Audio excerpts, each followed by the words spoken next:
Standard 12th accounts part 2 chapter 2 ડિબેન્ચરના હિસાબો ઉદાહરણ 9 છે. તો ઉદાહરણ 9 ની રકમ જોઈએ. નીતિન મેટલ્સ લિમિટેડ પટેલ ટ્રેડર્સની મિલકતો 8,80,000 માં અને દેવા એટલે કે લેણદારો 1,60,000 માં ખરીદી લીધા. ખરીદ કિંમત પેટે 7,68,000 ચૂકવવાનું નક્કી કર્યું.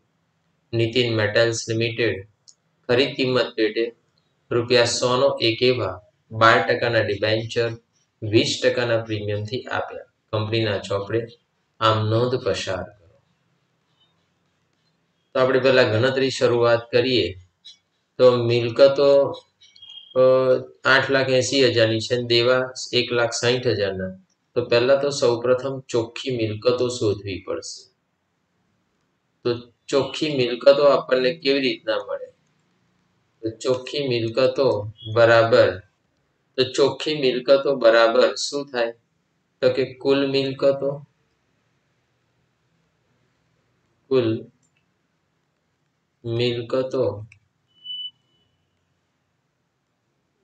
માઇનસ કુલ દેવા. તો કુલ મિલકતો આપણે જોઈએ તો અહીં 8,80,000 છે. તો 8,80,000 કુલ દેવા લેણદારો છે, ખાલી દેવું તો 1,60,000. એટલે કુલ મિલકતોમાંથી કુલ દેવું માઇનસ કરી દઈએ તો આપણને ધંધામાં કેટલી ચોખ્ખી મિલકતો છે તે આપણને ખબર પડી જાય. તો 7,20,000 એ લખું છું, 7,20,000. તો ચોખ્ખી મિલકતો 7,20,000 આપણને મળી ગઈ. હવે મને કહો, આ ધંધો 7,20,000 નો હતો અને આપણે ખરીદીએ છીએ કેટલામાં? તો કે 7,68,000 માં. સોરી, નીતિન મેટલ્સ લિમિટેડે પટેલ ટ્રેડર્સની મિલકતો 8,80,000 અને દેવા 1,60,000 માં ખરીદી લીધા. એટલે ખરીદ્યા કેટલામાં? ટોટલ એમ જોવા જઈએ તો 7,20,000. ખરીદ કિંમત પેટે 7,68,000 ચૂકવવાનું નક્કી કર્યું. નીતિન મેટલ્સ લિમિટેડ ખરીદ કિંમત પેટે 100 નો એક એવા 12% ડિબેન્ચર 20% પ્રીમિયમે આપ્યા. કંપનીના ચોપડે આમ નોંધ પસાર કરો. તો અત્યારે હાલમાં ચોખ્ખી મિલકતો આપણે 7,20,000 છે. ધંધો ખરીદ્યો 7,68. તો એનો મતલબ એવો થયો કે જે છે એના કરતા વધારે રૂપિયા આપ્યા છે. પગડી કહેવાય. ત્યાં લખું છું પગડી. પગડીનું સૂત્ર લખવાનું કે પગડી બરાબર ખરીદ કિંમત માઇનસ ચોખ્ખી મિલકતો.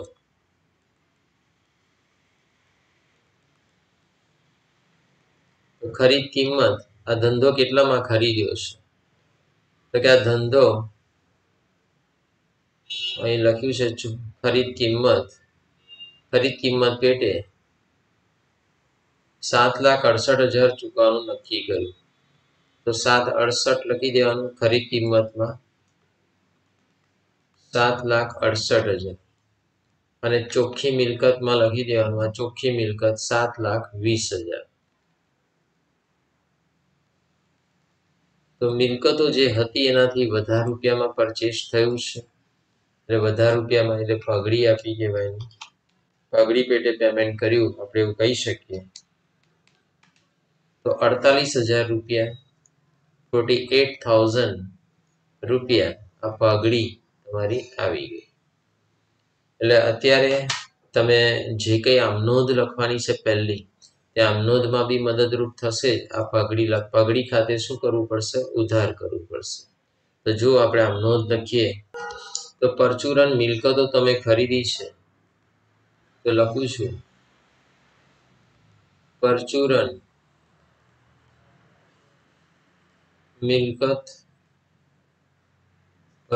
મિલકતો ખાતે ઉધાર. તો પરચુરન મિલકતો કેટલી છે? મિલકતો 8,80,000. લખું છું પરચુરન મિલકતો ખાતે ઉધાર. 8,80,000।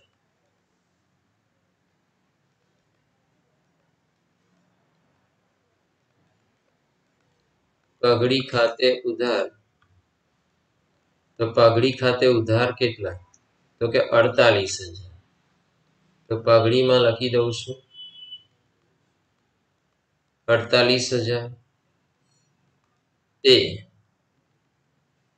અહીં જોતા રહેવાનું, તે દેવા 1,60,000। તે લખું છું તે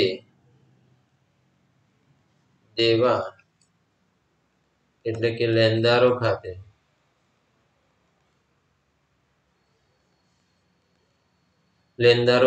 જમા। તો દેવું કેટલું છે આપણે? તો 1,00,000 ને કેટલું છે? 60,000। તો અહીં આગળ લખી દઉં છું 1,60,000।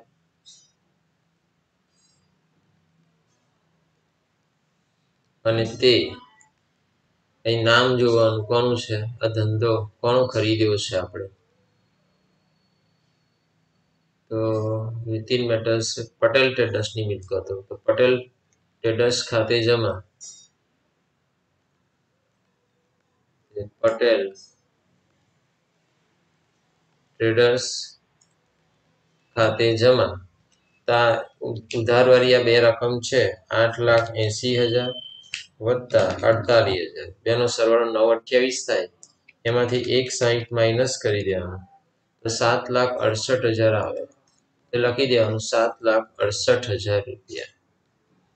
તો પરચુરન મિલકતો ખાતે ઉધાર આપેલું છે, પગડી આપણે શોધી લાયા, તે દેવા ખાતે જમા, તે પટેલ ટ્રેડર્સ ખાતે જમા।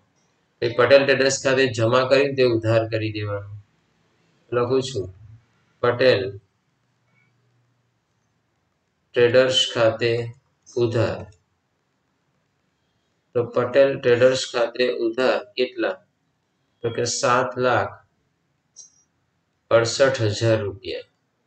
તો 7,68,000 લખી દેવાના પટેલ ટ્રેડર્સ ખાતે। હવે શું? તો કે આ બદલામાં જે આપ્યું છે તેની ગણતરી કરવાની છે। તો જો આપણે એની ગણતરી કરીએ તો કે નીતિન મેટલ્સ લિમિટેડે ખરીદ કિંમત પેટે 100 નો એક એવા 12% ડિબેન્ચર 20% પ્રીમિયમથી આપ્યા।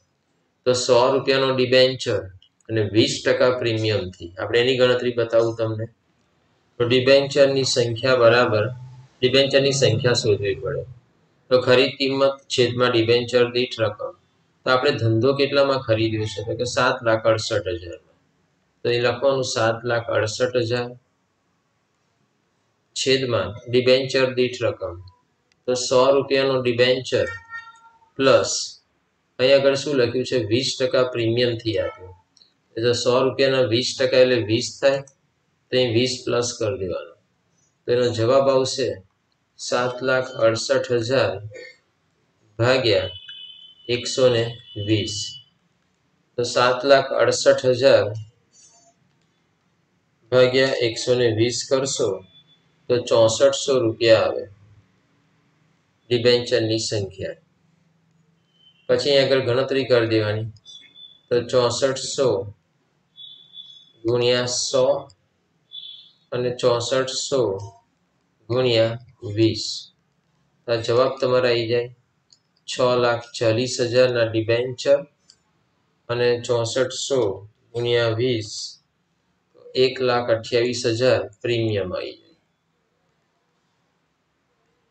તો આ ડિબેન્ચર ખાતે અને આ પ્રીમિયમ અનામત ખાતે 640 ને 1,28, 640 અને 1,28,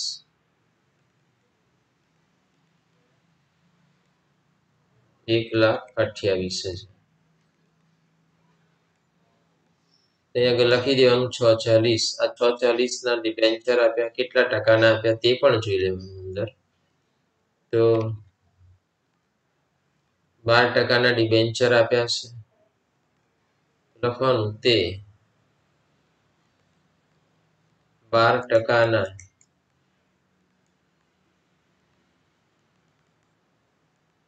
ડિબેન્ચર ખાતે જમા 6,40,000 અને તે જામીનગીરી પ્રીમિયમ અનામત ખાતે જમા, તે જામીનગીરી પ્રીમિયમ અનામત ખાતે જમા 1,28,000।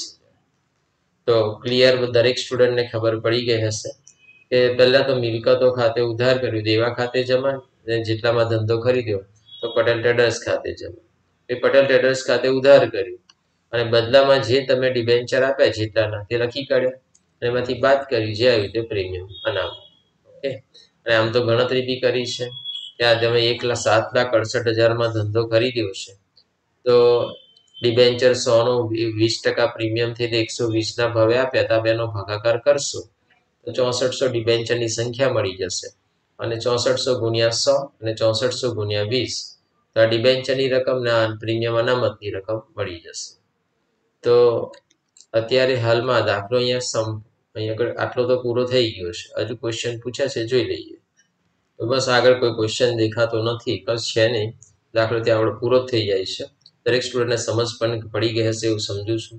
તો ઓલ સ્ટુડન્ટને મિતેશ ક્લાસીસ તરફથી થેન્ક યુ વેરી મચ।